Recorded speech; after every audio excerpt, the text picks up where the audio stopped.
सर्वप्रथम तुमचं स्वागत आहे आपल्या पॉडकास्ट शो मध्ये. त्याचं नाव आहे की रुद्रावाणी. ठीक आहे. तर सुमित गायकवाड. ठीक आहे.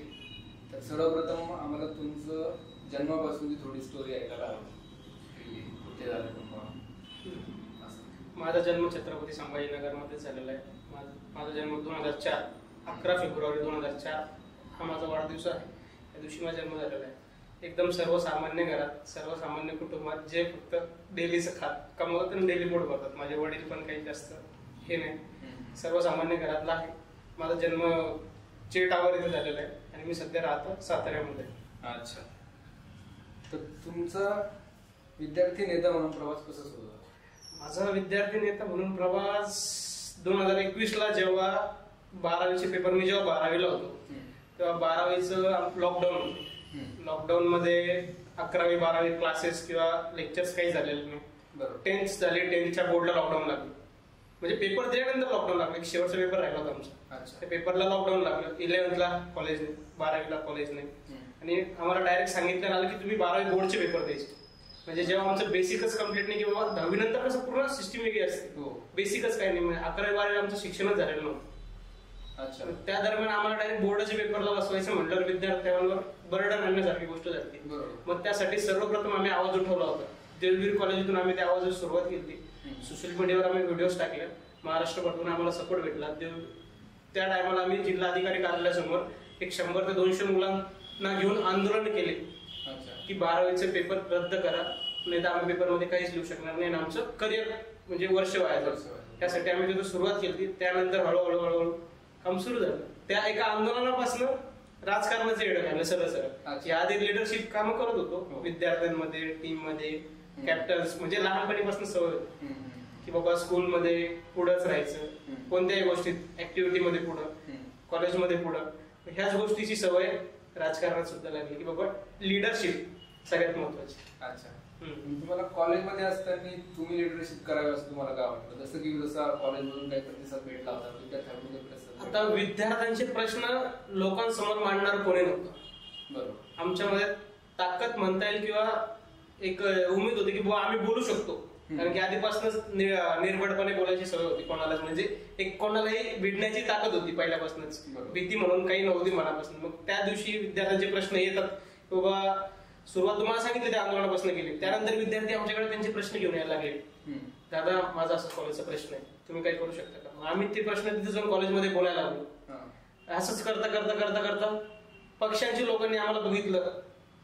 राष्ट्रवादी मी आम्ही जिथे काम करतोय, मी आधी 2 वर्ष शिवसेनेमध्ये, युवा सेनेमध्ये काम केलेलं आहे. त्यांनी बघितलं. आम्ही 2 वर्ष आधी ग्राउंड लेवलला काम केलं. त्याच्यानंतर मी राष्ट्रवादीमध्ये प्रवेश घेतला. त्याच्यानंतर त्यांनी जसं आमच्याकडे लक्ष दिलं, मग एकदा पद भेटलं की विद्यार्थी येतच गेले. सोशल मीडिया माध्यमातून आम्हाला जोडतच गेले. जोडता आज तुम्ही बघतायत साम्राज्य तयार झाले. शून्यातून साम्राज्य. खूप मोठं साम्राज्य आहे तुमचं. बिलकुल हरकत नाही. कारण की असा महाविद्यालयाचा एक आता विद्यार्थी असा असेल जो तुम्हाला ओळखत नसेल. बाकी संपूर्ण विद्यार्थी म्हणजे एक आशेची हाक विद्यार्थ्यांसाठी की सुमित गायकवाड म्हणायला काहीच हरकत नाही. ठीक आहे. तर पुढच्या प्रश्नाकडे आपण बोलूया.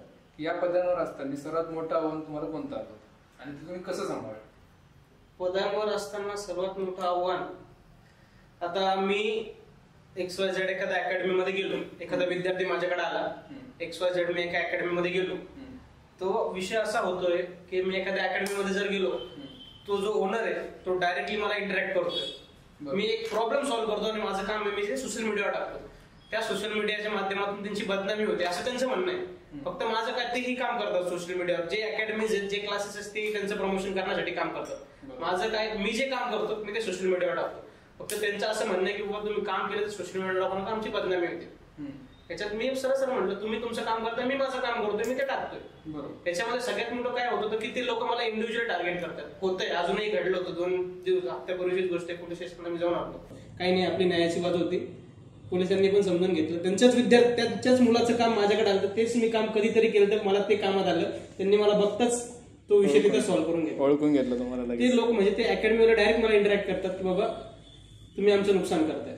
मी तुमचं नुकसान करत नाही, मी फक्त विद्यार्थ्यांचे प्रॉब्लेम सॉल्व्ह करतोय, हे माझं त्यांना म्हणणं आहे. तुमचा माझा काही पर्सनल वाद आहे का? मी तुम्हाला पर्सनली ओळखतो का? बिलकुल. ज्या दिवशी विद्यार्थी माझ्याकडे येतो की बाबा इथे असा प्रॉब्लेम आहे, त्या ठिकाणी मी तिथे जाऊन आवाज उठवतो. एवढंच माझं म्हणणं आहे. मला इंडिव्हिज्युअल टार्गेट केलं तरी मला काही फरक पडत नाही. माझ्या मागे माझ्या विद्यार्थ्यांची साथ नेहमी आहे. बरोबर, म्हणजे विद्यार्थीच तुमची पॉवर आहे. Yes, student power. ठीक आहे. कॉलेज प्रशासन आणि विद्यार्थ्यांमध्ये समन्वय कसा राखता तुम्ही? म्हणजे जसं की विद्यार्थ्यांनी तुमच्याकडे कंप्लेंट केली, आता तुम्ही जाऊन त्या शिक्षकांना बोलणार किंवा मॅनेजमेंटला बोलणार, त्याच्यानंतर विद्यार्थ्यांना असा प्रश्न पडत असतो की आता मॅनेजमेंट त्यांना काहीतरी पर्सनली जाऊन काहीतरी अडचण क्रिएट करेल. क्लिअर बोलणं असतं. आम्ही इंडिव्हिज्युअली जाऊन कोणालाच बोलत नाही. जे बोलतो ते विद्यार्थ्यांसमोर बोलतो. एक विद्यार्थी असो का 100 विद्यार्थी असो, आमचं रोखटोक बोलणं तेच आहे की बाबा जे बोलायचं ते विद्यार्थ्यांसमोर बोलायचं. आम्ही तुमच्याशी बोलतोय ना ते विद्यार्थ्यांसमोर बोलणार, काही वेगळं बोलणार नाही. बाबा तुम्ही आम्हाला बोलले मग आम्ही तुम्हाला सांगायचं, असं का? अशी पद्धत आम्ही आतापर्यंत कधीच केलेली नाही. बरोबर. जे बोलणार ते विद्यार्थ्यांसमोर बोलणार, म्हणजे विद्यार्थ्यांच्या मनात काही संकोच राहत नाही की बाबा आतमध्ये जाऊन घडलं काय. जे येते समोर प्रिन्सिपल असो ओनर असो आमच्या समोर बोलायचं. आम्ही बाहेर बसतो. आमच्या समोर जर यायला नकार दिली तर आम्ही खाली बसतो. अच्छा. विद्यार्थ्यांना घेऊन की बाबा आम्ही खालीच बसू, जोपर्यंत तुम्ही आमच्यासोबत बाहेरून इंटरॅक्शन करत नाही तोपर्यंत आम्ही उठणार नाही. या पद्धतीने आम्ही कार्य करतो. पण तुम्ही गेल्यानंतर मग सपोज विद्यार्थ्यांना त्यांच्या अकॅडमिक्स मध्ये किंवा असं इंडिव्हिज्युअली आतापर्यंत ते कधी घडलेलं नाही. अच्छा. आतापर्यंत ते काही घडलेलं नाही, कारण की आपण न्यायासाठी जर लढलोच नाही, एखादी जर घडते आपल्यासोबत किंवा चुकीची घडते ना, आपण त्याला बाबा पुढचं ताकदवर माणूस आहे किंवा मोठा माणूस आहे आपण त्याला बोललोच नाही. बरोबर. आता तो टार्गेट करणार, मग आम्ही त्याच्यासाठी जिवंत आहे, आम्ही त्याच्या पाठीमागं आहे. त्यांना माहिती ना उद्या जर आपण याला टार्गेट केलं तर याच्या मागं कोण आहे, कोण येईल इथे लढत. मग ते शिक्षक लोक पण त्यांना टार्गेट करत नाही. त्या गोष्टी घडल्यात, आम्ही तिथे जाऊन त्यांना आवाज उठवलाय. त्याच्यानंतर आतापर्यंत माझा रेकॉर्ड आहे, मी जिथे गेलो त्याच्यानंतर एकाही विद्यार्थ्याला कोणीही टॉर्चर केलेलं नाही, कारण की त्यांना माहिती की त्यांच्या पाठीमागं कोण आहे. अच्छा. मग आतापर्यंत तुम्ही जे खेड्यातली मुलं आहेत किंवा जे इथे शिकायला येतात किंवा जे मुलं खेड्यामध्ये आणखी पण शिकतात, असं काही नाही की खेड्यामध्ये महाविद्यालय नाही, तिथे पण महाविद्यालय, पण तिथे जाऊन तुम्ही क्वेश्चन कसे सॉल्व्ह करता? कारण की तिथे गेल्यानंतर खेड्यामध्ये कसं असतं की तुम्ही कोण, तुम्हाला काही संबंध नाही बोलायचा, अशा प्रकारे. कोण आतापर्यंत असे घडल्यात, एका ठिकाणी घडली होती ती गोष्ट. आम्ही कोण हा प्रश्न विचारत नाही. ज्यावेळी आम्ही गमछा घालून जातो पक्षाचा किंवा ऑथराईज जातो तर आम्ही त्यांना सांगू शकतो की ह्या पक्षाचं हे पद माझ्याकडे आहे. आता माझं सांगतो, मी राष्ट्रवादी विद्यार्थी काँग्रेसचा जिल्हा उपाध्यक्ष म्हणून काम करतो. मी जिल्हाभर काम करतो, त्यात गाव पण येतात. मी एखाद्या गावात गेलो, प्रिन्सिपल समोर बसलो, सर मी राष्ट्रवादी विद्यार्थी काँग्रेसचा जिल्हा उपाध्यक्ष सुमेध गायकवाड, तर त्यांना आम्हाला नीट बोलावंच लागतं. कोणालाही बोलावंच लागतं. तिथले प्रॉब्लेम आहेत तशा पद्धतीने जाऊन सॉल्व्ह करतो. जर जिल्ह्याच्या बाहेर असले तर तुम्हाला माझी फोनची पद्धत माहिती आहे, त्या पद्धतीने आम्ही देखील काम करतो. फोनवर नाही काम झालं तर माझी जी टीम आहे किंवा जे माझे पक्षाचे लोक आहेत ते तिथे पोहोचून ते काम कम्प्लीट करून देतात. आतापर्यंत 99% फोनवरच कामं झालेले आहेत. ओके. असं होतच नाही की काम होत नाही, कारण की महाराष्ट्रभरात आता ओळखायला लागले. अकॅडमिकचे एज्युकेशन सिस्टीम मधले प्रत्येक माणूस ओळखायला लागला. या माणसाचं आपण काम नाही केलं तर उद्या जाऊन काहीतरी आपल्यावर नुकसान होणार म्हणजे होणार.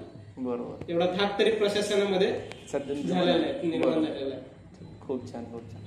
आणि आतापर्यंत तुमच्या आयुष्यात सर्वात मोठं संकट कोणतं आलं होतं विद्यार्थ्यांना घेऊन, म्हणजे की जे तुम्हाला सॉल्व्ह करायला खूप वेळ लागला आणि ते खरंच खूप सिरियस होतं? असं D.Patil युनिव्हर्सिटीचा एक क्वेश्चन होता, कॅरी ऑन रेमेडियल. त्यासाठी आम्ही 3 दिवस उपोषण केलं. आपलं गव्हर्नमेंट इंजिनिअरिंग कॉलेज आहे, त्याचं रिजनल ऑफिस आहे तिथे, त्याच्या गेटच्या बाहेर 3 दिवस आम्ही उपोषणाला बसलो. पावसाचा दिवस होते. पहिल्या दिवशी दिवसभर ऊन पडलं आणि संध्याकाळी पाऊस पडला. संध्याकाळी पावसात मी एकटा तिथं बसलेलो होतो. तुम्ही माझ्या प्रोफाईलवर जाऊन चेक करू शकता. रात्रभर पावसात मी एकटा बसलेलो होतो विद्यार्थ्यांना न्याय मिळवून देण्यासाठी. त्या ठिकाणी आम्हाला रोडवर येणारे जाणारे लोक बघत होते, थांबत होते. विद्यार्थी थांबले का बरं, पण जोपर्यंत प्रॉब्लेम सॉल्व्ह झाला तोपर्यंत 3 दिवस आम्ही तिथून कोणी सुटलो नाही. ते सगळ्यात महत्वाचे. म्हणजे एक कष्ट पण खूप लागले. ज्या दिवशी आमचा रिझल्ट लागला, आता त्या रेमेडियलमुळं हजारो विद्यार्थ्यांचं वायडी लागण्यापासून विद्यार्थी वाचले. खूप सारे विषय त्या रेमेडियल एक्झाममुळे विद्यार्थ्यांचे निघलेत. कॅरी ऑन मुळे खूप साऱ्या विद्यार्थ्यांचा फायदाही झालाय. हे तुम्ही D.Patil विद्यार्थ्यांना जाऊन चांगलं विचारू शकता की रेमेडियलचा आणि कॅरी ऑनचा त्यांना कोणत्या पद्धतीने फायदा झाला आणि त्यामागचे कष्ट काय हे आम्हाला माहिती. पावसात ओला होऊन 3 दिवस मी दवाखान्यात झोपलेलो होतो, सर्दी पाऊस, पण ती कष्ट आम्हाला घेतलं, फळ भेटलं, चांगलं भेटलं. असं काही अपेक्षेने काम नव्हतं. अच्छा. आणखी विद्यार्थ्यांकडून मग त्याचा प्रतिसाद कसा भेटला तुम्हाला त्याच कामाचा? त्या कामाचा 15 दिवस विद्यार्थ्यांकडे प्रतिसाद भेटला, पण नंतर विद्यार्थी देखील विसरून जातात. काही प्रॉब्लेम नाही, ते त्यांच्या एज्युकेशन सिस्टीम मध्ये बिझी असतात. साहजिक गोष्ट आहे, कोणी पण विसरून जातात, त्यात काही प्रॉब्लेम नाही. अच्छा. आम्ही असं म्हणजे अपेक्षाने काम नाही करतो बाबा हे काम झालं हे विद्यार्थी आमच्यात कंटिन्यू करा, हे तुझं काम झालं, आमचं शांत आमचं त्याच्यातच काम होतं. म्हणजे मला 90% विद्यार्थी अनोळखीच असतात. बरोबर.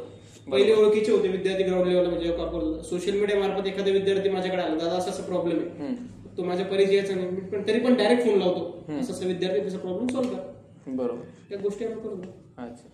पण आता जसं तुम्ही म्हटलं की तुमचं एज्युकेशन झालं, तुमच्या 12वी नंतर एक्झाम की जो इश्यू होता 12th बोर्डचा तो तुमचा सॉल्व्ह झाला होता, त्याच्यानंतर तुमच्याकडे ऑपॉर्च्युनिटी होते की तुम्ही तुमचं एज्युकेशन सुरळीत चालू ठेवू शकले असते. तुम्ही म्हणजे इन शॉर्ट तुम्ही या फील्डमध्ये नसते उतरलात, तर तुम्हाला तेव्हा हे विचार आला होता का की बाबा इथे न जाता आपण समाजसेवा न करता आपण आपलं एज्युकेशन कम्प्लीट करूया, आपलं एज्युकेशन व्यवस्थित करूया? माझ्या घरात म्हटलं तर माझे वडील कॉन्ट्रॅक्टर आहेत, छोटे मोठे कॉन्ट्रॅक्टर, जास्त मोठे नाही. अच्छा. वडील छोटे मोठे कॉन्ट्रॅक्टर. माझे काका गव्हर्नमेंट शिक्षक आहेत, माझी आत्या क्लर्क आहेत गव्हर्नमेंट जॉबला, माझे आजोबाई गव्हर्नमेंट सर्वंट होते.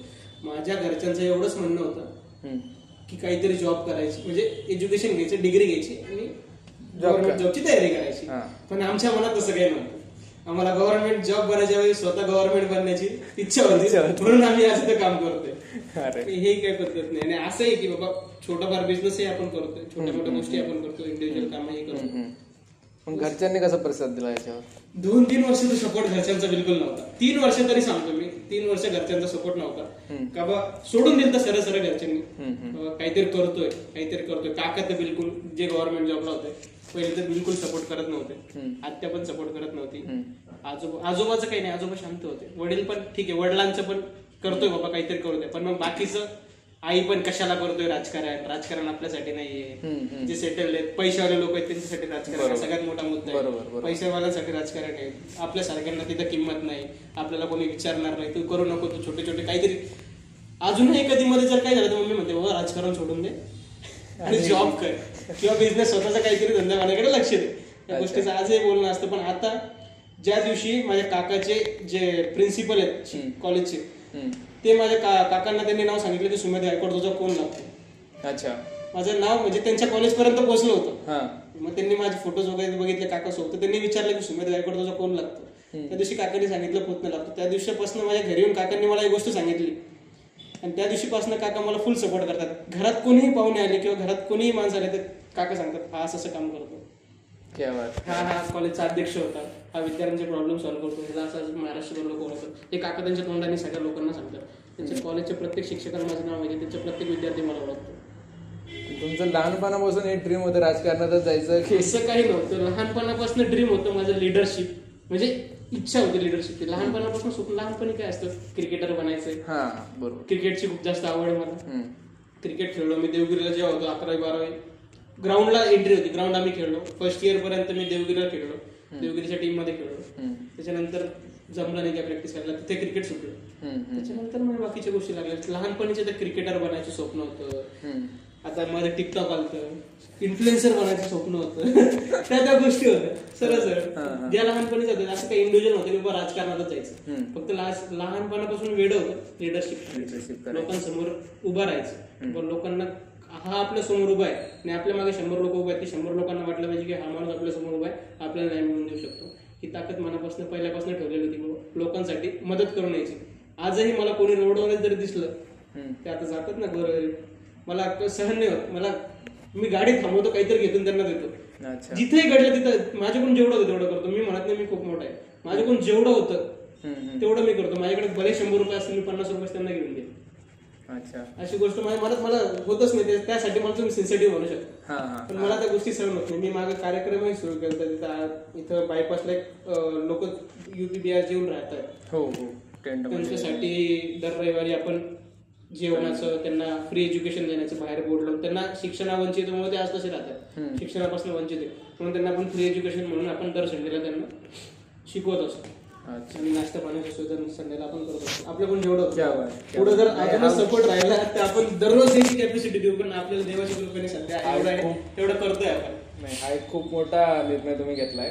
कारण की आतापर्यंत भरपूर पॉलिटिक्स झाले, म्हणजे आव्हानं खूप देतात, भरपूर जण आव्हानं देऊन गेलेत, आताही देत आहेत, भरपूर देऊनही गेले तर कदाचित इन फ्युचर पण ते देणारच, त्यात काही कन्सर्नच नाही. तुम्हाला पॉलिटिक्स मधून कोणी सपोर्ट केला का या कामासाठी, की जिथं अडलं की बाबा मला सांग? कारण की आता तुम्ही बघू शकता की छोटा जर इन्फ्लुएन्सर असला कोणीही तर त्याला पॉलिटिक्स स्वतः फोन करतात की बाबा काही अडचण आलीस तर कॉल करतात. तुम्ही ते एवढं समाजसेवा करताय, तुम्हाला आता काही झालं का किंवा एखाद्या पॉलिटिकल माणसाने तुम्हाला कॉल केला किंवा तुम्हाला काही अडचण आलीच? आता बोलायला तर सगळे चांगले बोलतात, जेव्हा गरज पडते तेव्हा स्वतःलाच निपटावं लागतं. ही रियालिटी. तुम्ही ओळखी सगळ्यांसोबत आहे, संबंध सगळ्यांसोबत आहे, पण जेव्हा ग्राउंड लेवलला गरज पडते तेव्हा तुम्हाला स्वतः एकट्यालाच लढावं लागतं. पोलीस स्टेशन असो किंवा गव्हर्नमेंट ऑफिस असो, कुठेही असलं तुम्हाला स्वतः एकट्यालाच लढावं लागतं. सगळं झाल्यानंतर म्हणतात की बाबा मला फोन करायचा असतो. हे घडलेल्या गोष्टी आहेत, पण सपोर्ट सगळ्यांचा आहे. माझा आता वेळेवर कोणाला फोन लावू कोणाला फोन नाही लावू गोष्टी घडत असतात. म्हणून मी आतापर्यंत तरी कोणाला असं सांगितलं नाही की बाबा माझं असं घडलंय. मी ते इंडिव्हिज्युअलच बघत असतो, पण पक्षाचा सपोर्ट खूप महत्वाचा असतो. राष्ट्रवादी विद्यार्थी काँग्रेसमध्ये नेहमी माझ्या सपोर्ट लोक असतात. पक्षाचे स्थानिक नेते असतील, आमचे जिल्हाध्यक्ष असतील, काय शहराध्यक्ष असतील, ते सपोर्ट करतात. त्या बॅकग्राऊंडमुळेच आपण मदत करू शकतो. दुसरं काही प्रॉब्लेम. त्यातून एखादा पर्सन असं की तुम्हाला खंबीरपणे तुम्हाला वाटतं की आपल्या पाठीशी आहेच, असं इंडिव्हिज्युअल पर्सन कोणीच नाही. जे काय ते तुमचंच असं म्हणणार मी म्हणत नाही, पण मी माझ्यासोबत जे घडलंय की बाबा मी काम करतोय तर मला मी स्वतःच्याच याच्यावर करतोय. मला असं कोणी नाही की बाबा मला जर उद्या पोलीस स्टेशन मध्ये गेलं तर मला उद्या कार्ड काढायला फक्त घरचे येते, बरोबर, बाहेरचं कोणी नाही येणार. ही रियालिटी. कारण की ग्राउंड लेवलला कोणीतरी मोठं होतंय ते कोणालाच खपत नसतं. शून्यातून जर कोणी मोठं होतं तर कोणालाच पडत नसतं. तर तुम्हाला आणखी एक इन्सिडेंट असं कधी झालाय का? सपोज आता कसं झालं की एखादा जर समाजसेवा करतोय, काही चांगल्या गोष्टी करतोय, त्याला धमकीचे कॉल येतात की तू हे काही करू नकोस, हे बंद कर, नाही तर असं होईल तसं होईल, आणि तुम्ही तर डायरेक्ट पंगे घेतात हे म्हणायला हरकत नाही. तर इन शॉर्ट अशा कधी इन्सिडेंट झाले की तुम्हाला कधी कॉल आले की बाबा तू यांचा नाद सोडून दे किंवा हे करू नकोस, नाही तर मग असं काही धमकी बरे कॉल तुम्हाला आले? हप्त्यापूर्वी सांगताना त्यांचं नाव नाही घेणार मी, XYZ. ओके, 2 हप्त्यापूर्वीचीच गोष्ट आहे. घेतलाच होते संभाजीनगरचेच. ओके, त्यांच्याच अकॅडमीमध्ये मी गेलतो, धिंगाणा केलता, काम केलं, विद्यार्थ्यांचे पैसे वापस घेऊन दिले, डॉक्युमेंट्स वापस घेऊन दिले.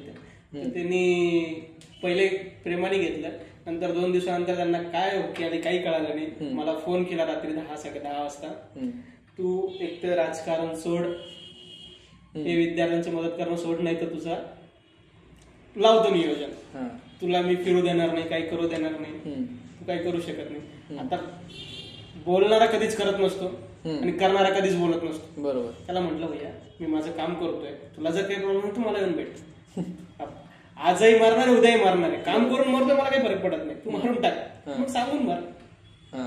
हे बोलून काय होतं, तू ये डायरेक्ट कर भैया, मला काही प्रॉब्लेम नाही, मी तुझ्या इंडिव्हिज्युअल काही केलो का किंवा तुझा माझा काही संबंध होता का? विद्यार्थ्याचा प्रश्न होता, मी तुझ्याकडे आलो, तो प्रॉब्लेम सॉल्व्ह झाला, बरोबर, विषय संपू. नाही तुम्ही आलेच कस काय, धिंगाणा केलाच कस काय, असं केलंच कस काय.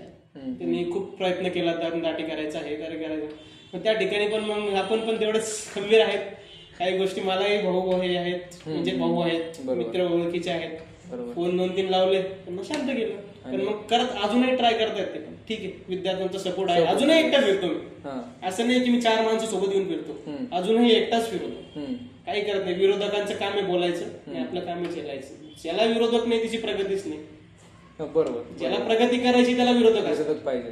विरोधक पण कसे, माझं वय किती आज 2004 पासून तुम्ही माझं वय लावा, त्या माणसाचं वय 40-45, तू माझ्यासोबत खेळतोय, माझी ताकद त्याला समजते की बाबा माझ्या वयात मी त्यांच्या सारख्या माणसासोबत खेळतोय, त्यांनी त्यांची माझी किंमत समजते की बाबा माझे दुश्मन कोणत्या लेवलचे, ते त्यांची चुकी, माझी काही चुकी नाही, मी माझ्या निस्वार्थपणाने मदत करतो, ते इंडिव्हिज्युअली मला टार्गेट करायचा प्रयत्न करतात, मला काही प्रॉब्लेम नाही, तुम्ही या काही करा, पण माझं काम मी करत राहणार, तेवढं ठामपणे माझं बोलणं आहे. तुमच्या फॅमिली कशी डील करते मग या गोष्टींना? कधी असं झालं की तुमच्या फॅमिलीवर काही गोष्टी आली? फॅमिलीपर्यंत समाजसेवामुळे तेवढं आहेत. माझा भाऊ आहे या गोष्टीसाठी निर्भर आहे, माझा एक मोठा भाऊ आहे, आमच्या सख्खा काकाचा मुलगाच होतो माझा, सगळ्या गोष्टीसाठी निर्भर तयार असतो. अशा गोष्टीसाठी तो मला भैया काय झालं तर अर्ध्या रात्री फोन लाव. आमचे बंधू आहेत, मित्र परिवार क्लोज आहेत 4-5 जण असे की बाबा असं जर कोणी झालं तर माझ्या आधी भिंत म्हणून ते मला माझ्यासाठी उभं राहते की बाबा तुला जर कोणी काय करतं तर आम्ही तुमच्यासाठी हजर. जसं मी जातो तसं माझ्यासाठी माझे विद्यार्थी पण असतात, पण विद्यार्थ्यांपर्यंत खबरच जर नाही गेली तर माझे 4-5 जणांचे ढाल माझ्या समोर नेहमी उभा आहे, माझ्यासोबत आहेत, ते माझ्यासोबत असतात. त्याच्यामुळे मला काही काळजी करायची काही गोष्ट नाही. मला काही उद्या झालं तर मग काही करायला नाही. माझे विद्यार्थी पण त्यांना सोडणार नाही आणि माझे बंधू पण त्यांना सोडणार नाही, म्हणून काही काळजी गोष्ट नाही. पण माझ्यापर्यंत कोणी यायची हिंमत करत नाही. बोलणारे खूप आहेत, करणारे पण नाही. ठीक आहे, त्यांचा प्रॉब्लेम आहे. आपल्याला काम करायचंय, आपल्याला कोणाला कॉन्ट्रोवर्सी मध्ये जायचं नाही किंवा त्याला एखाद्याला बोलून आपण टार्गेट करायचं नाही. आता हे व्हिडिओ बघतील असते, बघणारे बघत 100% ते म्हणतील कॉन्ट्रोवर्सी करतात, भाई मी माझं निर्मळपणाने काम करतोय. तुम्हाला जर काही प्रॉब्लेम असेल समोरासमोर भेटून बोलू, भांडणं करायचे मला काही फितरत नाही किंवा मी त्याच्यातलं नाही. माझं काम मी करतोय, तुम्ही तुमचं काम करायचं, तिथंच प्रश्न समजतो. वाढवायचं असेल तर तुम्ही तुमच्या पद्धतीने वाढवायचा प्रयत्न करा, आपण आपल्या पद्धतीने करू. जर एखादा निर्णय तुम्हाला विद्यार्थ्यांच्या पॉईंट ऑफ व्ह्यूने जर घ्यायचा असेल तर विद्यार्थी सपोज कधी कधी कसं करतात की चूक त्यांची असते काही फॉर्मॅलिटीजमुळे, पण तरी ते तुम्हाला कॉल करणार, थोडी परिस्थिती वगैरे एक्सप्लेन करणार, मग म्हणणार दादा काहीतरी करून द्या असं. मग त्या मोमेंटला तुम्ही कसं डील करता?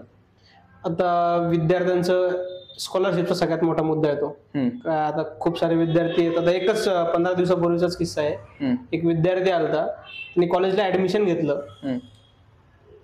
तो कॉलेजला 15 दिवस गेला, त्याच्यानंतर गेला आणि वर्षभरानंतर गेला की मला टीसी काढायची. बरोबर. तर वर्षाची फीस असते 20,000 रुपये 22,000 रुपये, जी असातला XYZ फीस होती. तो तिथे गेला आणि त्याने मला फोन केला की दादा मला टीसी काढायची, हे मला पैसे मागतात. आता कॉलेजची जी रेग्युलर फीस आहे तिथे पेड करणं गरजेची, ती त्यांचं रेग्युलर कॉलेजचा हक्क आहे. मग त्यासाठी स्कॉलरशिप असते. तू स्कॉलरशिपचा फॉर्म भर, तुला स्कॉलरशिप भेटेल, तुला पण पैसे भेटतील आणि कॉलेजला पण पैसे भेटतील ना. हे विद्यार्थ्यांनी आळशी कोटी तो फॉर्मच नाही भरला. कॉलेजवाले फोन करून करून परेशान झाले की बाबा फॉर्म भरा फॉर्म भरा फॉर्म भरा, आणि कॉलेजला टार्गेट कम्प्लीट करावं लागत असतं. ते विद्यार्थ्यांना इंडिव्हिज्युअली फोन करतात फॉर्म भरा फॉर्म भरा, हे विद्यार्थ्यांनी फॉर्मच भरला नाही. मग त्या गोष्टीत एक मधली अमाऊंट काहीतरी ठरवून आम्ही विद्यार्थ्यांचा प्रॉब्लेम सॉल्व्ह करतो. पैसे कॉलेजला पण पे करणं गरजेचंच आहे, कारण की ते त्यांचं काम करतात. बरोबर. हिने चुकी केलेली आहे. आता मधली जी अमाऊंट असते 10,000 तू कमी कर, 10,000 ते कमी करतील. जी मधली अमाऊंट असते तू पे कर, तुझे डॉक्युमेंट्स घेऊन चालला. हे मिडलचं काम आपल्याला ठेवावंच लागतं, कारण की दोघांचं पण बघावं लागतं. नुसतं एकाच बघितलं तर कॉलेजवाले येतील ना माझ्याकडे परत ते मलाच कॉन्ट्रोवर्सी करतील ना बाबा तू काय करतोय. बरोबर. असं नाही, दोघांची मतं सॉल्व्ह करून एक मधला मार्ग काढून त्याच्यावर काम करावं लागतं. पण सध्या कसं झालं, विद्यार्थ्यांना एम हा प्रकारच नाही राहिला, जिथे नंबर लागेल तिथे ऍडमिशन घ्यायचं. मुळात एज्युकेशनवरच अर्ध्या विद्यार्थ्यांचा भरोसा नाही राहिलेला. उगा घरचे म्हणतात म्हणून शिकतायत, त्याच्यात इंडिव्हिज्युअल कोणी शिकत नाही. खूप 10% विद्यार्थी असे आहेत की जे खरंच तळमळीने शिकतात की बाबा त्यांना काहीतरी करायचंय. 90% विद्यार्थी असे झालेले आहेत घरच्यांनी पाठवलंय, डिग्री पाहिजे, जॉब करायचे, जगायचे. 10% असे की धडपड भैया मला माझ्या आई वडिलांनी पाठवलंय काहीतरी करायचंय. एज्युकेशनचं हे झालंय, टीव्ही सेंटरच्या अकॅडमी आहे, ते आता हब झालंय तयार पोलीस भरतीसाठी. बरोबर. आई वडील एवढ्या अपेक्षाने पाठवतात विद्यार्थ्यांना की बाबा काहीतरी करतील हे करतील, इथे येऊन 10%च काम करतात, 90% नाही करत. ही चुकीची पद्धत. माझं याच्यावर एक नियंत्रण आणण्यासाठी मी उपक्रम चालू करणार आहे. जे बाहेरून आपल्या संभाजीनगरमध्ये विद्यार्थी येतात त्यांना चुकीच्या वळणावर न जाता इथं ज्या कामासाठी आलेले त्या विद्यार्थ्यांनी तेच कामं केले पाहिजे. पण असं म्हणायला गेलं तर आता विद्यार्थी मॅच्युअर्ड एज नंतरच इथे येतील, बरोबर. त्याच्यानंतर मग त्यांना समजलं पाहिजे की काय चुकीचं आहे काय बरोबर आहे. हे जर कळालं असतं त्यांनी चुकीची कामे केली असते का? त्याच्यानंतर तेच त्यांना मग त्याची समजूत घालण्यासाठी आपल्याला नवीन नवीन उपक्रम करावे लागतात. अच्छा. विद्यार्थ्यांमध्ये जाऊन जनजागृती करावी लागते. बाबा तुम्ही जे करतायत ते चुकीचं आहे, तुमचं नुकसान आहे, आमचं नुकसान आहे का त्याच्यात? तुम्ही आई वडील आता पोलीस भरती करणारे गोरगरीब जनतेचे विद्यार्थी, शेतकऱ्याचेच आहेत. शिकलेले सवरलेले लोक विद्यार्थ्यांना आर्मी भरतीत पाठवत नाहीत, पोलीस भरतीत पाठवत नाहीत. ते म्हणतात बाबा तू कुठतरी जॉब कर आणि सुखाने राहा. जे निर्भड असतात किंवा बेधडक असतात ते शेतकऱ्याचेच मुलं असतात. ते कोणालाही भिडू शकतात, ते देशासाठी जीवाचं रान करू शकतात. ते शेतकऱ्याचे गोरगरिबाचेच विद्यार्थी असतात, मुलं असतात. बरोबर.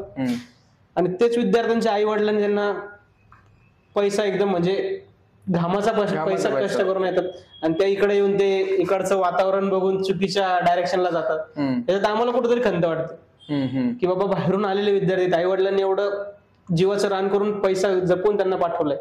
इथं पैसे तर भरतात ना, अकॅडमीवाले फुकट ऍडमिशन देत नाहीत. माझ्यामुळे त्यांनी डेमो चालू केलाय. आधी तरी डेमो सुद्धा भेटत नव्हतं. विद्यार्थी आला लगेच ऍडमिशन आणि त्याला जमलंच नाही तर पैसे वापसच नाही. विद्यार्थी 2 दिवस करायचं सोडून जायचे. पैसे त्या अकॅडमीवाल्याचा फायदा, प्रॉफिट इज प्रॉफिट. बरोबर. माझ्यामुळे त्या अकॅडमीवाल्यांनी 7 दिवसाचा डेमो ट्रायल चालू केलेला आहे. बरोबर. तुमचा इंटरव्ह्यू बघितला होता आम्ही. 7 दिवसाचा डेमो द्यायचा असेल तर अकॅडमी चालवायची, नाही तर चालवायची नाही. गोरगरिबाचं नुकसान मी होऊ देणार नाही जोपर्यंत मी आहे. त्या भाषेत मी सगळ्यांना बोललेलं आणि सगळ्यांना दिलेलं नाही. त्याच्यासाठी माझं केलं नव्हतं. तुम्ही एक अकॅडमीचा माझा गोंधळ पण बघू शकता. 100 ते 200 पोरं तिथं फक्त मी येणार म्हणून जमा झाले. एका अकॅडमीला ओपनिंगला गेलो तुम्ही, त्यांनी मला चीफ गेस्ट म्हणून बोलवलं होतं. अशी पण गोष्ट होती किंवा अकॅडमी वालेच बोलवतात बरोबर, किंवा तुम्ही आमच्याकडे या, आमचं काम करा. पण जे योग्य वाटलं त्यांच्याकडेच आम्ही जातो. जे चुकीचं असलं त्यांना आमचा कधीच सपोर्ट नाही. ते अकॅडमी नवीन चालू केली, त्यांनी शून्यातून सुरू केली. त्या अकॅडमीमध्ये फी स्ट्रक्चरही खूप कमी होतं आणि त्यांचा स्वभावही खूप चांगला होता, विद्यार्थी खूप चांगले होते. त्या ठिकाणी मी गेलो. अच्छा. आणि त्यांनाही तिथे सांगितलं की बाबा जे विद्यार्थी येतात बाहेरून शिकण्यासाठी, आपल्या भरोश्यावर येत आहेत, ते आपल्या घरात येतात. छत्रपती संभाजीनगर म्हणजे आपलं घर, आपल्या घरात बाहेरचे पाहुणे येतात, त्यांची काळजी आपण कशी घेतो त्या पद्धतीने त्यांना 7 दिवसाचा ट्रायल तुम्ही द्या.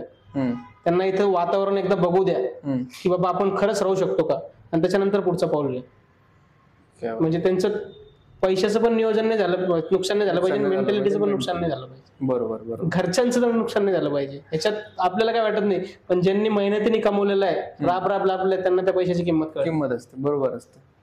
तुमच्या आतापर्यंत समाजकार्यात जेवढे वर्ष झाले त्याच्यामध्ये अशी कधी केस आली आहे की विद्यार्थी बळजबरी ऍडमिशन घेतोय आणि त्याने तुम्हाला कॉल केलं की दादा मला हे नाही करायचंय पण बाय फोर्स मला हे करावं लागतंय, तू काहीतरी सॉल्युशन काढ, असं कधी झालंय का? झालं तर आत्ताच नाशिकचा विद्यार्थी होता. अच्छा. तो राहायला पुण्यात, त्याच्या वडिलांनी त्याचं बळजबरी ऍडमिशन टाकलं नाशिकला.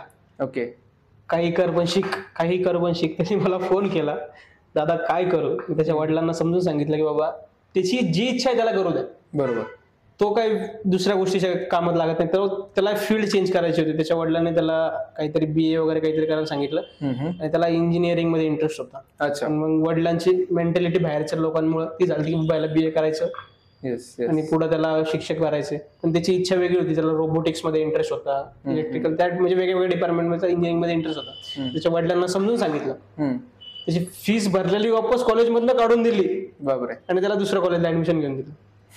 काही गोष्टी प्रेमाने घ्याव्या लागतात, काही गोष्टी रागाने घ्याव्या लागतात. आणि वडिलांसाठी प्रेमानेच घ्यावं. कोणाची वडील असो, त्यांची असो का आपली असो, प्रेमानेच गोष्टी कराव्या लागतात. बरोबर. त्यांनी म्हणजे ऍग्री वगैरे केलं, समजून सांगितलं ना तेवढं प्रॉपर. अर्धा घंटा मी कोणालाच बोललो नाही आता, पण तेवढा अर्धा घंटा मी त्यांना फोनवर समजून सांगितलं, काका यात नुकसान त्यांचं नाहीये, यात फ्युचरचं नुकसान तुमच्या मुलाचं आहे. आता तुम्हाला गोष्ट जी आवडतच नाही त्याच गोष्टी तुम्ही बळजबरी करशाल, तर विद्यार्थी 1 वर्ष करून 2 वर्ष करा, नंतर त्याची मेंटॅलिटीच राहत नाही.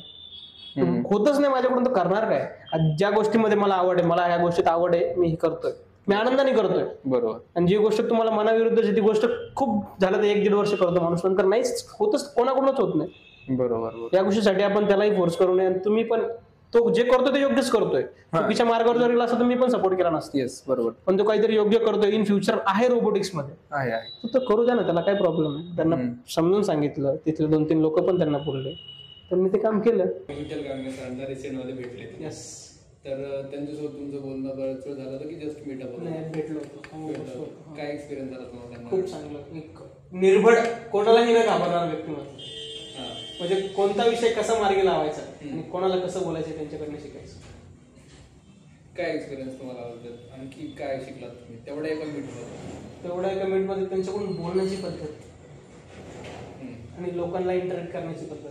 आता त्या दिवशी त्यांच्या आजूबाजूला 50 लोक बसलेले होते. आम्ही पर्सनली भेटायला गेलो तरी 50 लोक होते. ते प्रत्येकाच्या प्रश्नाचं उत्तर देत होते.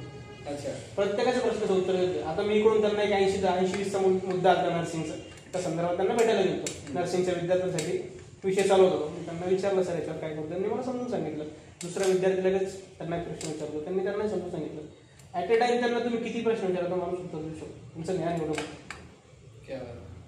त्या गोष्टीतून शिकण्यासारखं भेटलं. बाबा आता आपल्यासारखे म्हणजे आपल्याही सारखे आपण अजून कोणत्या गोष्टी तेवढे नाही. आपल्याला 10 जण जरी बोलले तर आपण म्हणजे शांत राहा, एक जण बोला. त्यांना ऍट अ टाइम एवढं जण बोलत होते, प्रत्येकाचं ऐकत होते आणि प्रत्येकाला त्याचं उत्तर देत होते. एवढी मेमरी त्यांची स्ट्रॉंग आहे. हे लक्षात एक खूप शिकण्यासारखं आहे. त्यांचं ते मेडिटेशन करणं, हे करते, त्या गोष्टी त्यांना आज फायदा किती शिकण्यासारखी गोष्ट त्यांच्याकडे. मी माझे आय थिंक 2024 डिसेंबरला 5000 फॉलोअर्स होते सोशल मीडिया, इंस्टाग्रामवर. मी माझ्या जर्नी चालू केलेली 2018ला सोशल मीडियाची.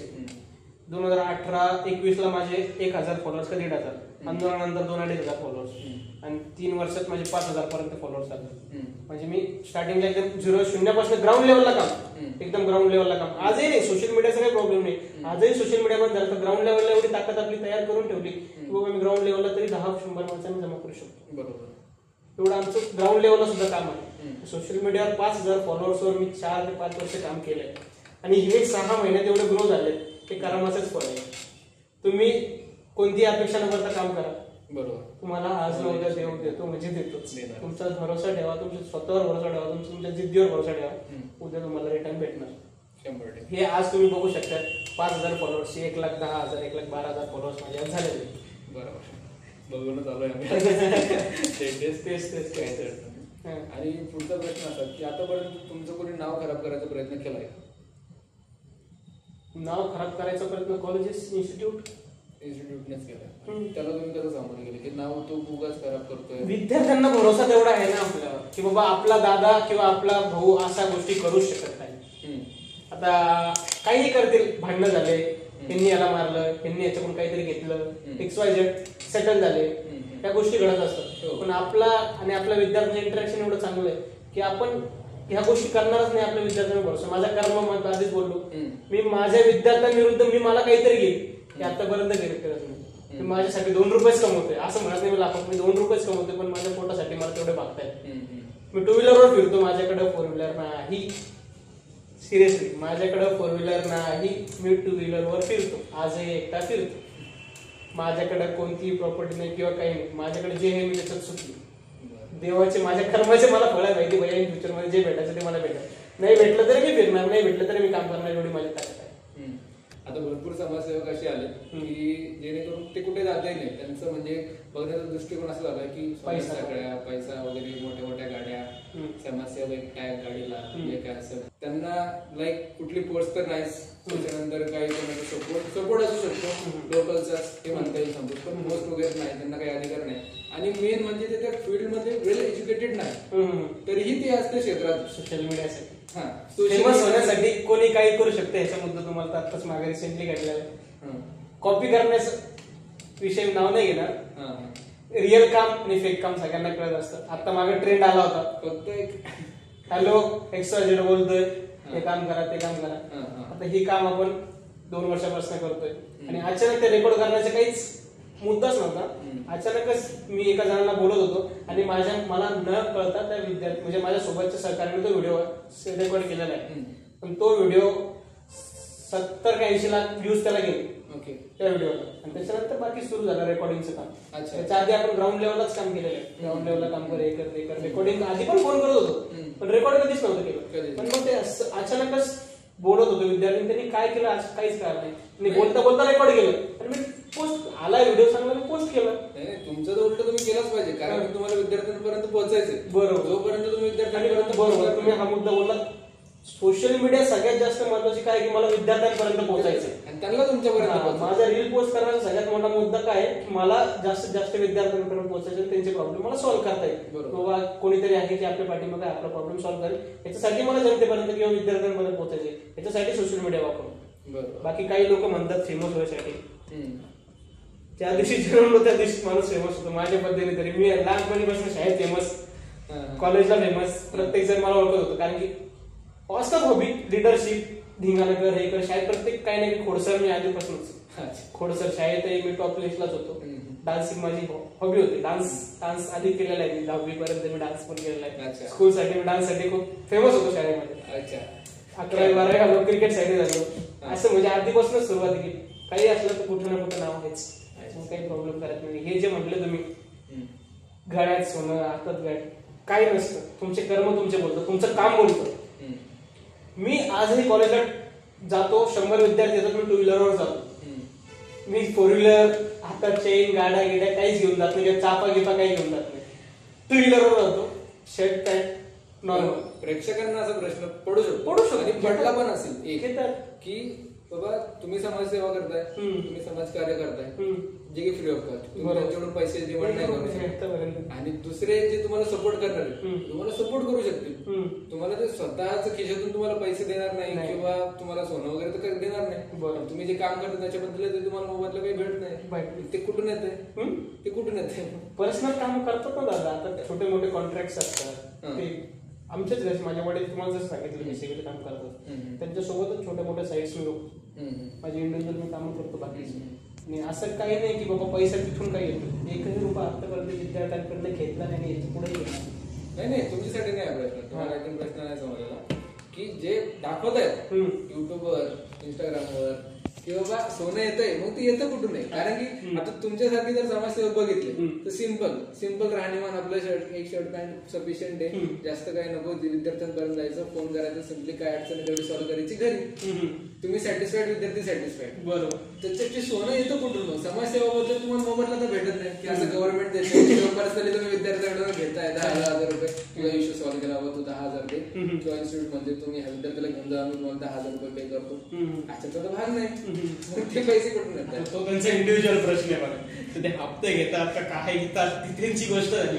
आपल्या त्या गोष्टीतलं कामच नाही. मी तुम्हाला आधी सांगितलं माझे कर्म खूप मला इम्पॉर्टंट आहे. मी चुकीची गोष्ट म्हणजे विचारच नाही करत, मी सरळ चुकीची गोष्ट करत, कारण की एक चुकीची गोष्ट करून मला फ्युचरमध्ये बघावं लागेल. बरोबर. माझा कर्मावर सगळ्यात जास्त भरोसा आहे. मी आज जे कर्म करेल त्याच्यावरच चांगलं आहे. आज मी सांगतोय ना, मी टू व्हीलरवर फिरतोय, विद्यार्थी पण मला टू व्हीलरवर बघतात, कधी कधी जज पण करतात किंवा हा टू व्हीलरवर आपले प्रॉब्लेम सॉल्व्ह कसे करतात. बरोबर. 100 जण जज करतात पण 10 जण भरोसा ठेवतात की आपला दादा आपला प्रॉब्लेम सॉल्व्ह करतात. मी त्या 10 जणांसाठी काम करतो, बाकीचे 90 जणांचं मला काही घेतलं नाही. ज्यांना माझ्यावर भरोसा आहे त्यांच्यासाठी मी लढत राहणार, अख्खा आयुष्य लढत राहणार. त्याच्यासाठी कॉन्ट्रोवर्सी होत राहील, सगळी गोष्टी होत राहतील, नाव होत राहील, नाव खाली जात राहील. लाईफ आहे, राजकारण आहे, सरळ खालीवर होतच असतं. काळजी नाही करायची. आज टू व्हीलरवर फिरतोय, उद्या भले 4 व्हीलर नसली तरी काही प्रॉब्लेम, पायी फिरू पण काम करू, या मताचं मी आहे. तुम्हाला किंवा तुमच्या विद्यार्थ्यांना असं कधी वाटत, म्हणजे तुम्हाला नाही माहिती वाटलं असेल की नाही, पण विद्यार्थ्यांना जर वाटलं असेल की दुसरे जे समाजसेवा करतात की जे त्यांच्यासाठी नाही, जे त्यांना वाटतं की ठीक आहे नॉर्मल आहे, काही कन्सर्न नाही, तुम्ही विद्यार्थ्यांचा जो मेन प्रश्न असतो, जर तुम्ही नसते तर विद्यार्थ्यांचं कसं असतं एक प्रोसिजर की ते पॅरेंट्सला फोन करणार, मग पॅरेंट्स गावड देणार त्यांचं सगळं काम वगैरे सोडून, ते शिक्षकांना रिक्वेस्ट वगैरे करणार, शिक्षक तिथं नाही ऐकणार, मग ते काहीतरी पैसे वगैरे सेटलमेंट करून ते जाणार. ही प्रोसिजर होती याच्या आधी. आता विद्यार्थ्यांना काही तुम्ही एक भेटलाय समजा, तशा हिशोबाने जर विचार केला तर ते तुम्हाला असं किंवा विद्यार्थ्यांना जसं वाटतच असेल, तुमचे जेवढे लॉयल आहेत सर्वच इन शॉर्ट, त्यांना तसं वाटलं की हे फेमस होत आहे, दादा फेमस होत नाही. काय रिझन काय की जे नाही फेमस व्हायला पाहिजे ते दुप्पट तिप्पट फेमस होऊन एकदम ब्रँडेड गाड्यामध्ये हिंडून सगळं थाटात राहून सगळं सोशल मीडियावर प्रमोशन करा, म्हणजे गॅमलिंग साठी एक व्हिडिओ टाकण्यासाठी मला एक ऑफर्स येतात. मी म्हणत नाही मला येत नाहीत, मला एका व्हिडिओसाठी लाख रुपये द्यायला तयार आहेत लोक की या आणि एका गेमचं किंवा आमच्या इथलं प्रमोशन करा. कारण की त्यांना माहिती माझा जो बघणारे विद्यार्थी आहेत ते भरपूर प्रमाणात विद्यार्थी आहेत आणि जे यंग जनरेशनचे लोक ते मला फॉलो करतात आणि त्यांना तो क्राऊड पाहिजे. तर मग मला म्हणतात की बाबा तुम्हाला आलेले ऑफर मी तुम्हाला दाखवू शकतो, लाख रुपयाच्या पेमेंट देतो, व्हिडिओ टाका, एक स्टोरी टाका. काही गरज नाही बाबा. जे लोक मला भरोसा देऊन मला फॉलो करतात त्यांना जर मी चुकीच्या डायरेक्शनला पाठवलं तर माझा फायदा काय? मला लाख रुपये देऊन जर माझे विद्यार्थी 10 जणांचं किंवा 1 जणांचं पण नुकसान झालं तर ते मला आयुष्यभर फेडायला लागणार ना. तुझे 1 लाख रुपये मी 10 वर्षभर वापरा, तुझे लाख रुपये आमच्यासाठी खूप मोठी अमाऊंट आहे, खूप मोठी किंमत आहे. लाख रुपये म्हटल्यावर खूप मोठी किंमत आहे आमच्यासाठी, माझ्यासाठी तरी सगळ्या सध्याच्या लाख रुपये म्हटल्यावर खूप मोठी किंमत आहे. वर्ष निघू शकतो माझं लाख रुपयावर, जे करायचं करे. आणि त्याच्यासाठी मी हे जर केलं चुकीचं तर उद्या जाऊन करून मलाच भेटायचे. मी या चुकीच्या गेमिंगच्या प्लॅटफॉर्मला सपोर्ट करत नाही, चुकीच्या माणसांना सपोर्ट करत नाही. जिथून चुकीचा पैसा त्याला तुम्ही बिलकुल सपोर्ट करत नाही. चुकीच्या कामासाठी पैसा किती तुम्हाला चांगला माहिती. बरोबर, तुम्ही चुकीचं काम करा, तुम्हाला घरात पैसा ठेवायला जागा पुरणार नाही. तुम्ही चांगले काम करा, तुम्हाला 10 रुपये कमवणं मुश्किल नाही. आमचे महिन्याचे पैसे मला काय असं टर्नओव्हर नाही, मला 5-10 हजार रुपये महिन्याने मी मुश्किलीने कमवतो. सिरियसली गोष्ट आहे. त्याच्यातच माझं अर्ध पेट्रोल मध्येच जातं, येणं जाणं फिरणं वगैरे ह्याच्यातच जातं. कधी कधी उपाशी बोटी बाहेर निघतो मी, कधी कधी 7-8 लाख उपाशी बोटीला आणि त्याच्यात पण जिम जाणं. या गोष्टी तुम्ही आता समजू शकता. मिडल क्लास सरळ मिडल क्लास मुलाची लाईफ आणि मिडल क्लास मधून हे जे चालू केलेलं आहे ते भोगावं लागणार. आता एखादा मुलगा जर घरातून काहीतरी करतोय तर त्याला सगळे कष्ट करावं लागेल. माझी एवढी ताकद की माझ्या नंतर माझ्या घरात कोणीच मी जे भोगले ते भोगावं नाही. त्याच्यासाठी मी मेहनत करते. मुलाचं स्वप्न असतं, हे माझं आहे स्वप्न. मी याच्यावर काम करतोय. मी घरच्यांना तेच बोललो, भैया तुम्ही लाईफ जगली शेवटची, याच्यानंतरची जी पिढी येणार माझ्या नंतरची ती म्हणून त्यांनी बाबा आपल्या घराण्यात कोणी काहीतरी करून गेलं तेव्हा आपण आज हे जगतोय. आपण जे जगतोय त्याच्या पुढच्या पिढीला जगू देणार नाही. एवढी मेहनत मी करणार, चांगलं काम करणार, वाईट काम करणार नाही. मी आधीपासून सांगून तेच करणार.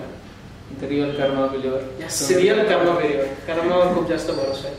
तर अशा आम्हाला 2 ऑफर सांगा की तुम्हाला आल्या होत्या प्रमोशनसाठी, जी खूप उपयोगी होती, तुम्हाला वाटलं की याचं केलंच पाहिजे, तुम्ही ते केलंय की विद्यार्थ्यांनी त्याला फायदा पण झालाय, आणि एक अशी की तुम्हाला पर्सनली खूप राग आला होता की हा प्रकार कसं काय घडतोय, हे नाही घडलं पाहिजे.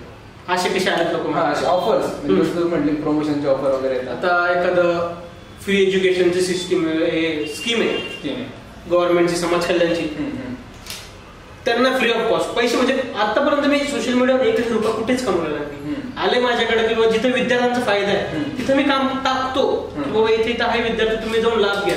एखादं कॉलेज आहे की तिथं फ्री एज्युकेशन चालू आहे विद्यार्थ्यांना आणि इन फ्युचर तिथं माध्यमातून विद्यार्थ्यांचा फायदा होऊ शकतो, ते सुद्धा मी टाकतो. 1 रुपया मी कोणाकडनं घेत नाही म्हणजे घेत नाही. आणि तुम्ही जे वाईट गोष्ट बोललात ते गेमिंगचं तुम्ही विचारू मेसेज पडतं, रिप्लाय मी केलेला 2 जणांना, त्यांनी मला ₹1,00,000 ऑफर दिलेली, 2 लाखाची ऑफर दिली, शेवट एकाने 5 लाखाची ऑफर दिली.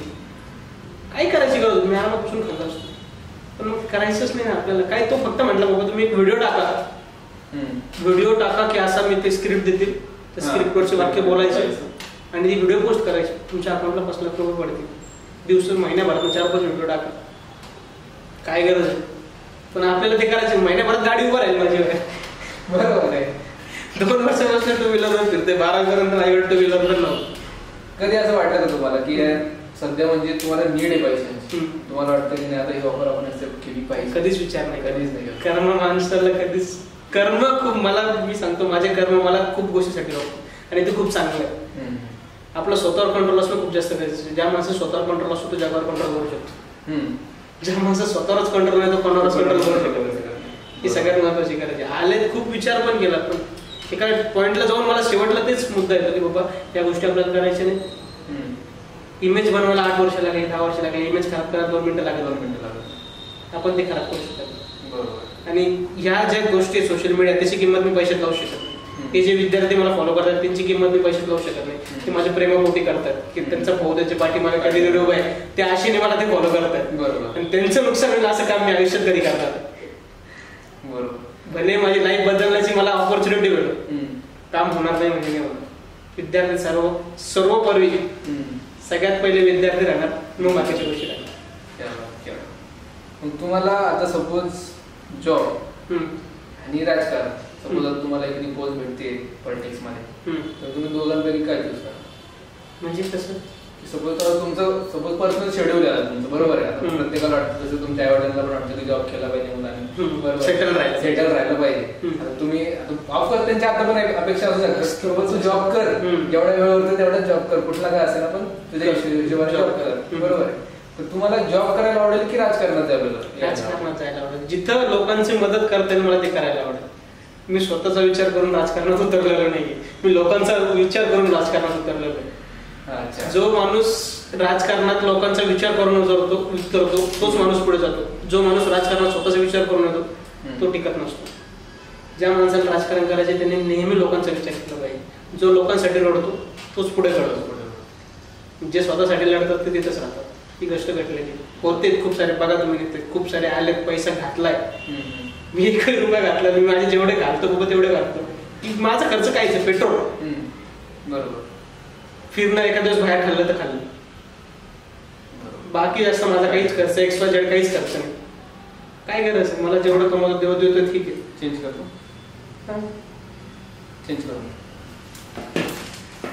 पुढच्या 5 वर्षात प्रत्येक महाराष्ट्राच्या प्रत्येक जिल्ह्यात एक सुमित गायकवाड तुम्हाला दिसणार. तेवढी ताकद आपल्याला महाराष्ट्रात तयार करून ठेवायची. म्हणजे महाराष्ट्रात एक संघटना म्हणा, एक छोटीशी काहीतरी फाउंडेशन टाईप, किंवा जिथं विद्यार्थ्यांना प्रॉब्लेम येतात तिथं तो माणूस, माझा माणूस किंवा माझा मी काहीतरी सांगितलं तो माणूस तिथं पोहोचला पाहिजे. मला तर डायरेक्ट कोणाच्या कॉन्टॅक्ट कारण मला कधी धाराशिव, पुण्यातून फोन येतो, मी तिथं पोहोचू शकत नाही.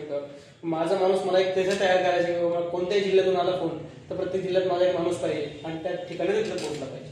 मग असं कधी झालंय की तुम्ही एखाद्या ठिकाणी कॉल आला तुम्हाला, तुम्ही नाही पोहोचू शकले, तिथे इंडिव्हिज्युअल ताकद पर्सनल ओळखीने पाठवले, झाले सॉल्व. पुण्यामध्ये जिल्ह्याचं नाही, नाव आठवत नाही, गावाचं नाव मला, 200 विद्यार्थ्यांचे कॉलेज अचानक बंद पडले. चालू मध्ये 6 महिने झाले, सेम झालं. सेम महिन्यानंतर कॉलेजला आले विद्यार्थी, 2 महिने कॉलेज बंद. म्हणजे काहीतरी केस पडली त्यांच्यावर किंवा बँकेने सील केलं कॉलेज, लोन पेमेंट. कॉलेजचं नाव नाही आठवत मला आता. तो 3-4 महिन्यापूर्वी तो कॉलेज डायरेक्ट बंद पडलं आणि ते विद्यार्थी तसेच हॉस्टेलमधून त्यांना काढून देऊ लागले. मला फोन आला, मी त्यांच्या प्राचार्यांना फोन केला, ओनरला फोन केला, म्हटलं काय विषय, विद्यार्थी काय करणार.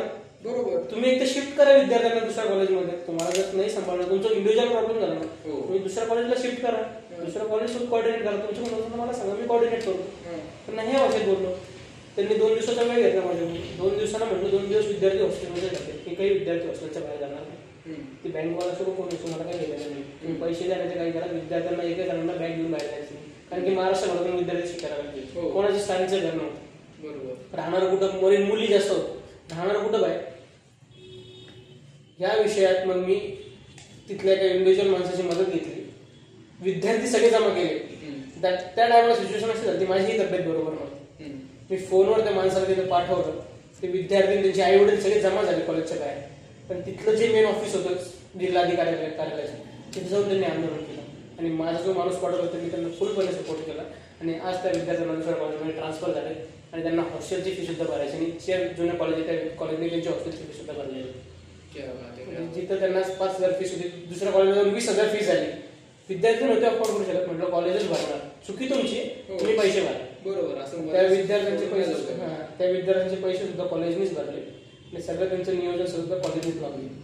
त्या गोष्टी त्या इंडिव्हिज्युअल फॅक्टरीने काय विद्यार्थ्यांनी थोडंसं कॉलेजचं पण फीडबॅक घेऊन कॉलेज निवडलं पाहिजे. यस, हा महत्वाच्या गोष्टी. कॉलेजचं फ्युचर काय, कॉलेजवर डेट किती, कधी बंद पडत. कारण की आता खूप सारे राजकारण लोकांचेच कॉलेज आहे. हो बरोबर, कॉलेज म्हटलं की राजकारण. बट क्लासेसमध्ये पण असं खूप होतं की विद्यार्थी ऍडमिशन घेत आहेत, त्यांची पूर्ण फीस घेत आहेत आणि त्याच्यानंतर ऑटोमॅटिक एका दिवसात क्लासेस बंद. झालं होतं असं, भरपूर ठिकाणी झालंय असं. भरपूर विद्यार्थी आणि विद्यार्थी कंप्लेंट करू शकत नाही. कोणाला कंप्लेंट करणार, अकॅडमी पळून गेली डायरेक्ट. आता मग अकॅडमी पण असं भरपूर ठेवा की जर 30-35, 20-25 वर्षापासून काम करतात. एखादं इन्स्टिट्यूट खूप जुन्यापासून काम करतोय आणि त्याचे हे चेक करा. लातूरची अकॅडमी झाली, पुण्याची अकॅडमी झाली, ते संभाजीनगरमध्ये आले. त्यांचं काम खूप चांगलं आहे. ते इतर विद्यार्थी घडवतात, त्यांच्याकडे जातात. त्यांचा एकदा रिव्ह्यू चेक करा. नाही झालं तर आम्हाला विचारा, आम्ही तुम्हाला सांगू. त्या पद्धतीने आपण काम केलं पाहिजे. जर डायरेक्ट गेला, नवीनच अकॅडमी उघडली, प्रमोशन खूप केलं, पैसे खूप लावले, भारी दिसतंय, छान दिसतंय, या गोष्टीला बळी पडू नका. किंवा MBA चांगला आहे, सगळ्या गोष्टी चांगल्या आहेत, पण मग उद्या जाऊन तुमचं नुकसान.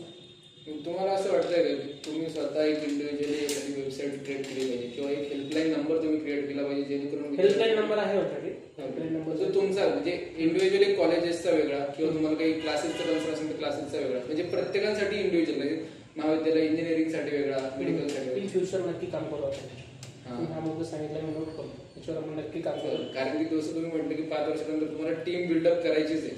तर जसं की प्रत्येक समजा राज्यात तुमची टीम किंवा फाउंडेशन असणार 100%. त्याच्यामध्ये तुम्ही एक हेल्पलाईन नंबर प्रत्येकाची राज्यानुसार किंवा स्टेटनुसार वेगवेगळ्या प्रकारे करू शकता. बरोबर, विद्यार्थ्यांसाठी. तर मला वाटतं नक्की याच्यावर नक्की विचार करा, नक्की काम करेल. तुम्हाला याच्यावर उत्तर देखील बोलून नाही तर करून दाखवा. नक्कीच. डॅडीचेच फ्रेंड सर्कल आहेत, त्यांचे विद्यार्थी, त्यांचे मुलं असतात, तर नकळत काम करत असतो आपण. विचारत नाही तुझे वडील कोण, काय कोण. असंच एक किस्सा आला, त्या विद्यार्थ्याचं काम केलं. मग त्याने घरी जाऊन सांगितलं की असा असा दादा होता, त्यांनी माझी मदत केली, त्यांनी माझं काम केलं. त्यांनी फोटो दाखवला आणि डॅडीच्या मित्रांनी मला लहानपणी बघितलं, त्यांनी नाव वगैरे सांगितलं, मग त्यांनी पूर्ण नाव सांगितलं. मग त्यांनी नाव गौतम, माझ्या सुमेध गौतम गायकवाड माझं पूर्ण नाव, माझ्या वडिलांचं नाव गौतम आहे. त्यांनी ते गौतम आणि गायकवाड माझं नाव वाचलं. त्यांनी डॅडीला फोन केला, का हा तुमचा मुलगा आहे का? डॅडी म्हणे हो माझाच मुलगा आहे. तसं सांगितलं त्यांनी की बाबा धन्यवाद, तुमच्या कुटुंबाने माझी मदत केली, असं झालं तसं. मला घरी येऊन डॅडीने सांगितलं काय केलं रे तू? काही केलं रे तू? काही नाही केलं, काम चालू होतं. म्हटलं 2-3 कॉलेजला गेलो, प्रॉब्लेम होतं, सॉल्व्ह केली, इकडे जाऊन आलो. म्हटलं ठीक आहे. एका जणाचा फोन आला म्हणजे माझे मित्रच आहेत, त्यांचं पोराचं काही म्हटलं झालं असं घडत असतात गोष्टी. डॅडी सांगतात, आई सांगते. आता एक किस्सा, मम्मी एका लग्नाला गेली माझी, तर त्या लग्नात काय झालं, एक पॉलिटिशियनच होतं, ते रिलेटिव्ह मध्येच होते, फॅमिलीमध्ये. तर ते सांगत होते माझ्या मम्मीला की माझा मुलगा असं करतो, माझा मुलगा तसं करतो, तो बाजूने झाला. मग मम्मी सांगतात, मम्मी म्हणे खूप छान खूप छान. मग मम्मी पण बोलली माझा मुलगा करतो म्हणे विद्यार्थ्यांना मदत. मम्मी नाव सांगितलं, तो माझा फॉलोअर्स निघाला. तो त्याच्या मम्मीला समजून सांगितलं नाही मी दादाला फॉलो करतो म्हणे, आणि ते दादाचं काम मला खूप जास्त आवडतं म्हणे, मी दादाला फॉलो करतो ते म्हणे, मला त्याला घेऊन यामध्ये फोटो काढायचे. ते माझ्या मम्मीला त्यांनी सांगितलं. मम्मीचे फ्रेंड्स पण माझ्या घरी कार्यक्रम होता, की मम्मीचे फ्रेंड्स जेव्हा आले तेव्हा सगळ्यांनी मला थांबून ठेवलं, मला तुझ्यासोबत फोटो काढायचा, स्टेटसला ठेवायचे. मम्मीचे सगळ्या मैत्रिणींसोबत फोटो काढले, स्टेटसला टाकले. नाही मला मम्मी घरी गेला सगळ्यांसमोर गेले, नजर काढली मम्मीने सरळ. होतंय हळूहळू, तेवढं चांगलं तेवढं असतं. मग तुमचा सध्या इन्कम सोर्स काय आता, की सध्या भाऊ किंवा वडील घरीच चालू आहे, वडिलांचे जे कन्स्ट्रक्शनचे काम आहे त्याच्यावरच चालू आहे. माझा अजून इंडिव्हिज्युअली तरी मी काही व्यवसाय चालू करत नाही. पुढच्या 6 महिन्यात मी काहीतरी तयारी करतोय. त्यासाठी फंडिंगची पण मला गरज लागते. काही इंडिव्हिज्युअल काहीच नाही, घरच्यांचं काहीच नाही, मला जे करायचं ते स्वतःच्या टाकीवर करायचं, म्हणून त्या कामासाठी मला थोडा टाइम लागतोय. आता 0तून वरती एखादा मुलगा आहे त्याला खूप कष्ट करायला लागतात, आणि माझा अर्धा वेळ ते या गोष्टीत जात आहे, म्हणून मी माझ्या स्वतःकडे लक्ष दिलं होतं. ठीक आहे, मला माझ्या कर्मावर भरोसा आहे, भेटणार म्हणजे त्याच्यासाठी प्रयत्न चालू आहेत माझे. दिवस रात्र 2-2 वाजता झोपतोय, दिवसभर हे काम असतात, माझ्या पसंत मला काम रात्री 2 वाजता, सकाळी लेट उठतो कधी कधी. मग असं होतं मला फक्त एक वाईट सवय, मी लेट उठतो 9 वाजता उठतो.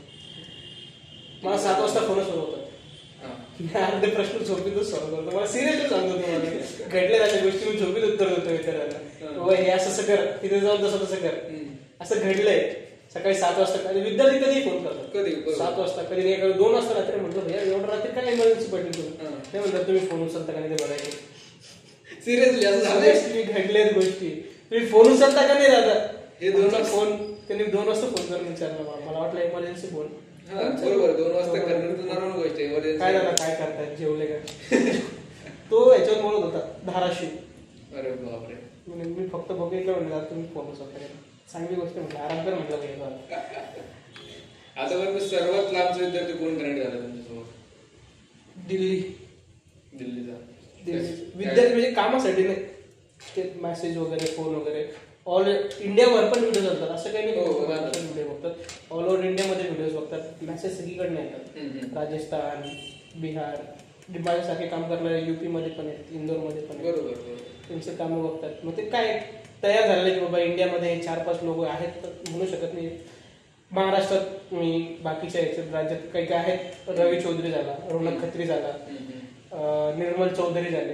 हे प्रत्येक जे माणूस आहेत ते स्ट्रॉंग आहेत बॅकग्राऊंडने. बरोबर, हे बॅकग्राऊंडने स्ट्रॉंग आहे. फक्त माझी एक मी कुठं अडतोय एका गोष्टीसाठी, बाकीच्या गोष्टीसाठी मी सक्षम आहे. ती गोष्ट लवकरच पार पडेल एवढा माझा स्वतःवर भरोसा आहे. ऑल द बेस्ट त्या गोष्टीसाठी. ते होणारच, बरोबर आहे. तुम्ही कर्म काही वाईट केलेलं नाही, त्याच्यामुळे वाईट तुमच्यासोबतही होणार नाही, काहीच नाही.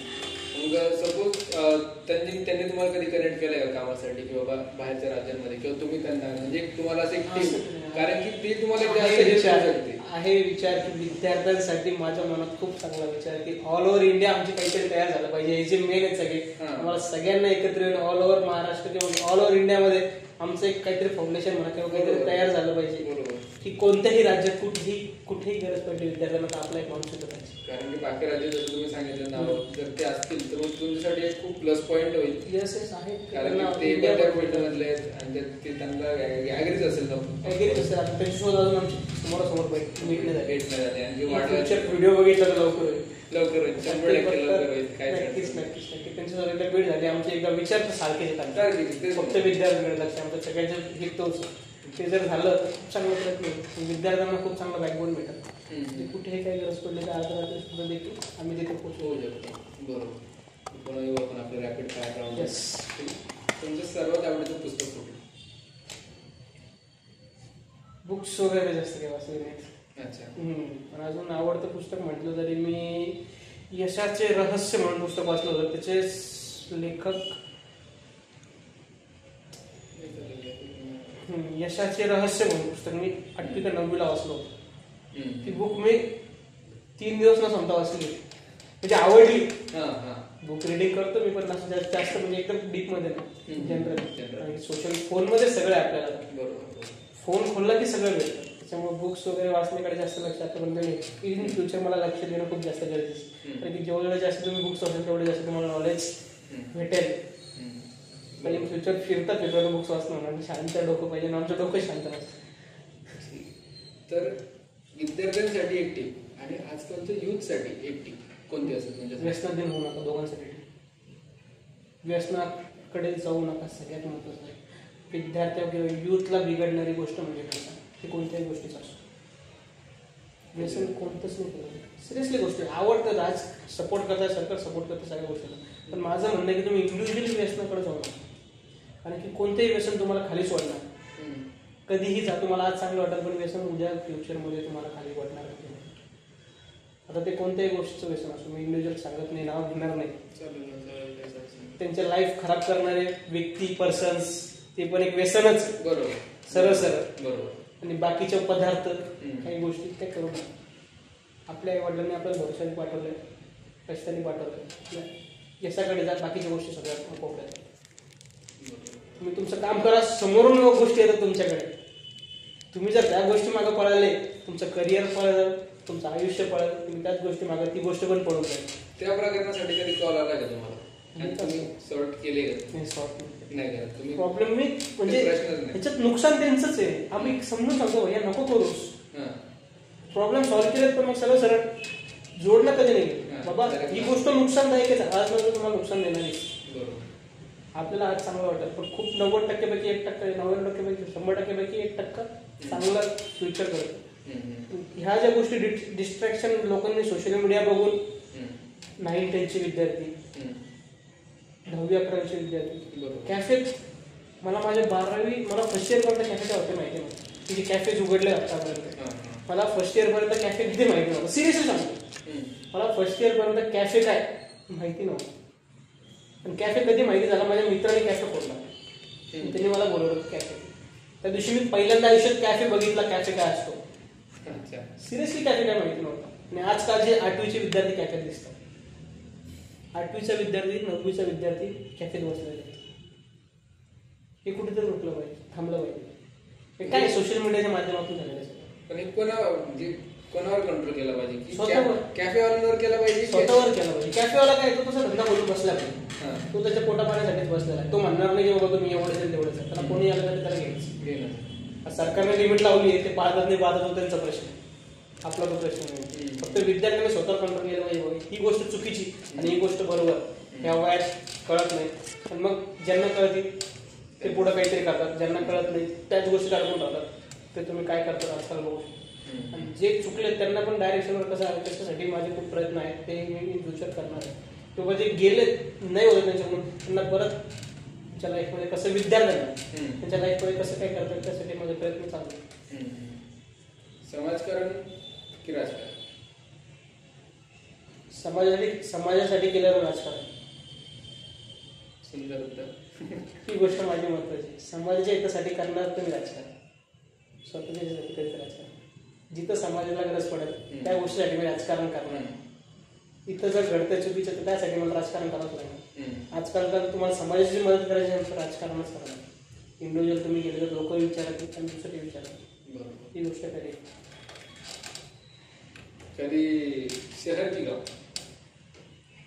असं काही नाही, दोन्ही झाले. म्हणजे कधी गावाकडून जर तुम्हाला फोन आला कॉलेज असणार तर गावाकडचं भेदभाव नाहीये, कुठं नाही फोन येऊ. काम तर सगळ्यांचं होणार. असं नाही की बाबा गावाकडचं आहे. आमचं विद्यार्थी प्रश्न सगळ्यांचेच आहे. तो विद्यार्थी गाव शहर फरक नाही पडत. विद्यार्थी म्हणून महत्वाचं. कुठेही असो काही असो विद्यार्थी म्हणून महत्वाचं. असं नाही की फक्त विद्यार्थी, जिथं मध्ये लागेल जे आपल्याकडून होऊ शकतं ते. असं कधी झालं की पालकांनी किंवा पॅरेंटने तुम्हाला एक बक्षीस म्हणून की बाबा घ्या सर तुम्ही खूप मदत केली असं काही, किंवा एक इमोशनल मोमेंट असं वाटतं तुम्हाला की यार हे केलं, हे जर नसतं केलं मी तर बिलकुलच नाही, हेच करायला सर ते माझा जन्म झाला, असं कधी वाटलं मला एक मोमेंट असं आलं? जसं पॅरेंट्स आले किंवा तुम्ही एखाद्याची मदत केली, ते पॅरेंट्स असू द्या विद्यार्थी असू द्या, तो फार रडत की दादा जर तू नसताच तर आमचं झालंच नसतं. घडलं होतं, कॉलेजचं नाव नाही घेणार, हॉस्टेलचा विषय होता. ओके. तिची तिने ऍडमिशन घेतलं, तो 2 महिने हॉस्टेलला राहिला. त्याच्या घरी कोणीतरी एक्सपायर झालं. तो कॉलेजला नाही येऊ शकला. मग त्याला फर्स्ट इयरला त्याचं हॉस्टेलमधून ॲडमिशन काढायचं होतं. तो कॉलेजवाल्यांचं म्हणणं होतं की बाबा याची 10,000 फीस पेंडिंग आहे. माझं असं म्हणणं झालं सर त्याने ॲडमिशन घेतलं, तुमची सीट गेली, मला मान्य आहे, सगळं मान्य आहे, पण त्याची कंडिशनच नाही आता बाहेर. काय करतात काय करताल, काय जीव तर नाही देऊ शकत, करू तर नाही शकत. काय करायचं ते काय, त्याची डॉक्युमेंट मी त्याची काय घेतो, त्याची सामान घेतो, मी निघून जातो. तुम्हाला काय करायचं तुम्ही तुमच्या पद्धतीने करून घ्या. तर सामान त्याचं ॲडमिशन मी तिथून काढून त्याला दुसऱ्या कॉलेजला ॲडमिशन टाकून दिलं. त्याचे वडील एवढे भाऊ झाले, पैसे नाही बोलले पण ते एवढे भाऊ झाले की ते पाया पडून काका असं करू नका, तुमच्या वडिलांचा दर्जा आहे, वडिलांचा दर्जा आहे. एखाद्या मोठ्या माणसाने जर आपलं हे करतं तर आपलं हे आपले कर्म आहे, वाईट होत आहे, ते चुकतंय आपलं. बरोबर. किती तो मनाने चांगलं करतो पण आपल्याला होतंय ना ते आपल्या नशिबात भेटणार आहे. कोणीतरी वाकलंय भगवान हे करूच नका म्हणलं काका, मी माझं काम करतोय, तुम्हाला द्यायचं तर मला आशीर्वाद द्या की मी अजून लोकांची मदत करू शकतो. भाग्य लागतं मदत करताना, लोक तुमच्याकडे मदत मागताय, देवाने तुम्हाला कॅपेबल बनवलं खूप महत्वाचं. तुम्हाला तुम्ही खरंच कोणाची मदत करू शकताय त्यासाठी देवाने तुम्हाला कॅपेबल बनवलं हे खूप महत्वाचं. अजून काही बरं दादा, खूप खूप काही शिकायला भेटलं, खूप काही अनुभव भेटले आणि विद्यार्थ्यांनी बघून हा व्हिडिओ बघून नक्कीच हेल्प घेतलीच पाहिजे. नक्की कनेक्ट करा, काही अडचण असल्यास फक्त नाही असा करायचा व्हिडिओ नका, कॉल करा. पर्सनल इश्यू असेल तर करू नका, असेल अकॅडमिक्स काही इश्यू असेल तरच दादांना कॉल करा.